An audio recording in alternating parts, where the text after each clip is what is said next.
So what do we do in playing with the body in mind course?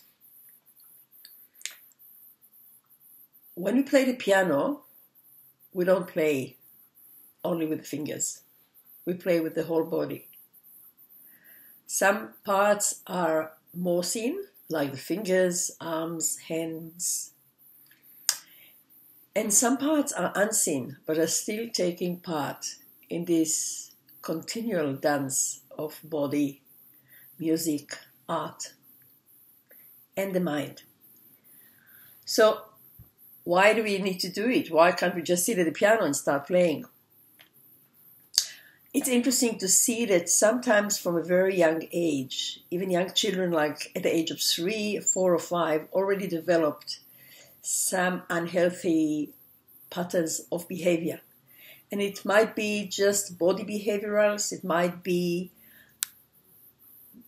work ethic behavior, anything which has to do with the holistic approach of playing the piano. It applies to any other instrument, but as I'm a pianist, and this is my main occupational delivery, I will refer to the piano. So when we play the piano and we want to be aware of the unseen relationship that are happening below the surface, and some of them, maybe most of them, at some point of our life, we're even not aware about them. First thing we want to do is to get in touch. We want to get connected with this part or parts in the body and just observe and to see what they're doing. So how do we do it? By experimenting.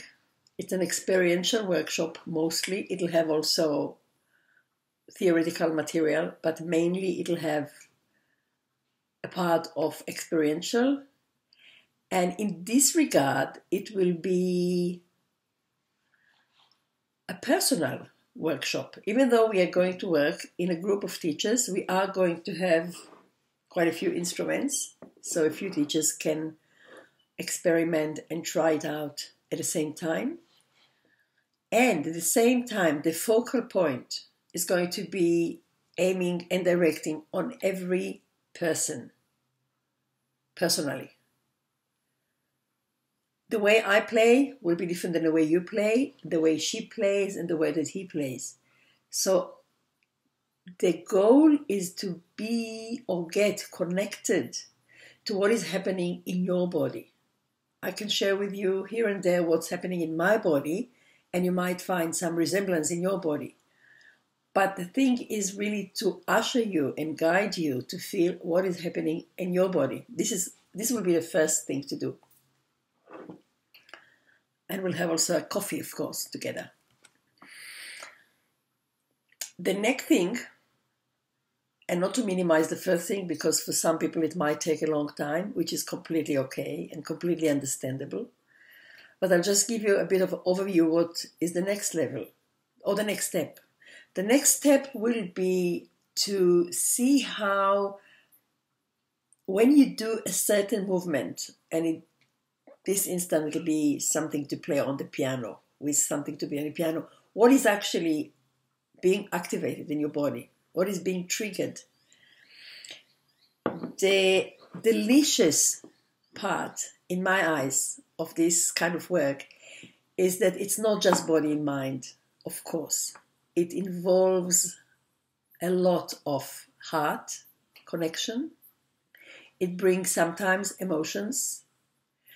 It connects you to the soul, the core of everything that you do in life. And overall, it's a fascinating, exciting, rewarding, fulfilling journey. So if you're being pulled to this, please join us to our next course, the coming course in Sydney on the 25th and 26th of September. It's going to take place in the Suzuki Institute of New South Wales, and you can find the links in Facebook in the event of Playing with the Body in Mind. And at the same time, feel free to contact me, send me personal message, send me email to zohararotem gmail.com. Get in touch on ZoharaRotem.com. Get in touch on Zohara Studio Facebook page or YouTube. I mean, the channel is open. Looking forward to chatting with you and to play with the body in mind. Enjoy the coffee.